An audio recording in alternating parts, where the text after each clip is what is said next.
नमस्कार। आज हम एक बहुत ही दिलचस्प तकनीक पर बात करने वाले हैं। हाँ, जो शायद इलेक्ट्रिक कारों का भविष्य बदल दे। बिल्कुल, वायरलेस चार्जिंग।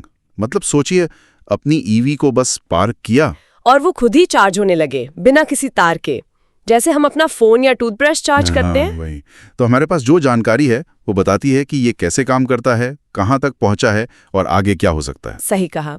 तो आज हम इसी के अंदर थोड़ा गहरे उतरेंगे, समझने की कोशिश करेंगे कि ये केबल फ्री चार्जिंग आखिर है क्या भला। हाँ, मतलब ये काम कैसे करती है, इसके फायदे क्या हैं, क्या मुश्किलें हैं और सच में ये ड्राइविंग का भविष्य बदल सकती है या नहीं। चलिए शुरू करते हैं। तो बुनियादी तौर पर ये इलेक्ट्रोमैग्नेटिक इंडक्शन पर आधारित है। इलेक्ट्रोमैग्नेटिक इंडक्शन, अच्छा, मतलब जमीन में एक चार्जिंग पैड होता है, उसमें कॉइल्स होती हैं, वो एक मैग्नेटिक फील्ड बनाती हैं। ठीक है। तार के नीचे एक रिसीवर पैड होता है, उसमें भी कॉइल होती है, वो उस फील्ड से एनर्जी खींच लेती है। अच्छा, तो ये कुछ हमारे वायरलेस फोन चार्जर जैसा ही हुआ, बस बड़े स्केल पर। हाँ, बिल्कुल वैसा ही। सिद्धांत वही है, पर यहाँ पावर बहुत ज्यादा चाहिए होती है कार की बड़ी बैटरी के लिए। और क्या इसमें गाड़ी एकदम सही जगह पार्क होने जरूरी है, मतलब थोड़ा इधर उधर हुआ तो? हाँ, ये एक कह सकते हैं चुनौती है। अलाइनमेंट और पैड्स के बीच की दूरी दोनों ही असर डालते हैं कि कितनी तेजी से और कितनी एफिशिएंटली चार्जिंग होगी।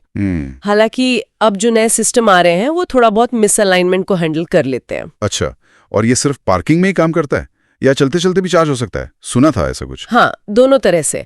स्टैटिक चार्जिंग यानी जब कार खड़ी है जैसे गैराज या पार्किंग लॉट में, और दूसरा है डायनामिक चार्जिंग यानी चलते फिरते सड़क से ही चार्ज होना। वो अभी ज्यादातर एक्सपेरिमेंट्स में है। डायनामिक चार्जिंग, वो तो कमाल की चीज होगी। खैर, अभी स्टैटिक की बात करें तो क्या असल दुनिया में इसके उदाहरण हैं? कोई कंपनियां बना रही हैं इसे? हाँ, बिल्कुल है। जैसे BMW ने अपनी एक plug in hybrid car 530e के साथ वायरलेस चार्जिंग पैड का ट्रायल किया था। अच्छा, BMW ने किया था? हाँ, और एक कंपनी है वाइट्रिसिटी, वो तो कई सारे ईवी ब्रांड्स के लिए ऐसे सिस्टम्स पर काम कर रही है। ओके। और एक दिलचस्प उदाहरण दक्षिण कोरिया का है। वहाँ इलेक्ट्रिक बसों के लिए एक टेस्ट रोड है जो चलते चलते वायरलेस चार्जिंग करती है। अरे वाह, बसों के लिए ये तो काफी प्रैक्टिकल लगता है फिक्स्ड रूट्स पर। हाँ, बिल्कुल। तो इसका सबसे बड़ा फायदा तो यही हुआ कि भाई तार लगाने निकालने का झंझट खत्म। हाँ, सुविधा तो है ही, खासकर अगर हम भविष्य की ऑटोनॉमस यानी सेल्फ ड्राइविंग कारों के बारे में सोचें। हाँ, वो तो खुद ही जाके पार्क होंगी और खुद ही चार्जिंग पैड पर अलाइन होकर चार्ज होने लगेंगी, इंसान की जरूरत ही नहीं। सही बात है। और पब्लिक चार्जिंग स्टेशंस भी शायद ज्यादा साफ सुथरे और आसान हो जाएं इस्तेमाल करने में, बिना लटकते हुए तारों के। हाँ, वो भी एक पॉइंट है। बस अपनी पार्किंग स्पॉट में गाड़ी लगाओ और चार्जिंग शुरू। ये सब सुनने में तो बहुत अच्छा लग रहा है, लेकिन क्या ये उतना ही तेज है जितना प्लग लगाकर चार्ज करना? आजकल तो फास्ट चार्जिंग बहुत तेज हो गई है। नहीं, अभी ये एक बड़ी चुनौती है, स्पीड। ज्यादातर वायरलेस सिस्टम अभी लेवल 2 चार्जिंग जितनी स्पीड देते हैं, मतलब जो हम घर पर रात भर में करते हैं। अच्छा, मतलब डीसी फास्ट चार्जिंग वाली स्पीड अभी नहीं है इसमें? नहीं, अभी नहीं। उस तक पहुंचना एक बड़ा टारगेट है। और दूसरी चुनौती है एफिशिएंसी, मतलब ऊर्जा की हानि। हाँ, क्योंकि हवा के जरिए ट्रांसफर हो रहा है तो कुछ लॉस तो होता होगा। बिल्कुल।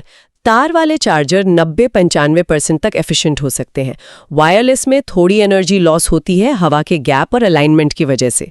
लक्ष्य है कि इसे भी 90% से ऊपर ले जाया जाए। और जाहिर है कीमत भी एक मुद्दा होगा। हाँ, तीसरा बड़ा फैक्टर, इस टेक्नोलॉजी को सस्ता बनाना होगा ताकि ये आम कारों में आ सके, सिर्फ महंगी गाड़ियों तक सीमित न रहे।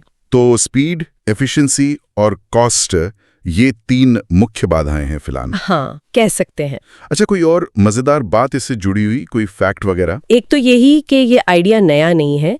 निकोला टेस्ला ने आज से 120 साल पहले वायरलेस पावर ट्रांसफर करके दिखाया था। अरे वाह, टेस्ला ने? हाँ, और भविष्य की सोचे तो वो जो डायनामिक चार्जिंग की बात की थी, अगर सड़कें ही कारों को चार्ज करने लगें तो फिर बड़ी बैटरी की जरूरत ही कम हो जाएगी शायद। बिल्कुल, कारें हल्की हो सकती हैं, सस्ती हो सकती हैं, और रेंज एंजाइटी यानी चार्ज खत्म होने का डर, वो भी खत्म हो सकता है। ये तो सच में गेम चेंजर हो सकता है। हाँ, ये दूर की कौड़ी लग सकती है, पर इस पर काम चल रहा है। तो कुल मिला के वायरलेस ईवी चार्जिंग अब सिर्फ साइंस फिक्शन नहीं है, ये एक असलियत है जो डेवलप हो रही है। हाँ, और इसमें ईवीज को और ज्यादा सुविधाजनक और फ्यूचरिस्टिक बनाने की बहुत क्षमता है।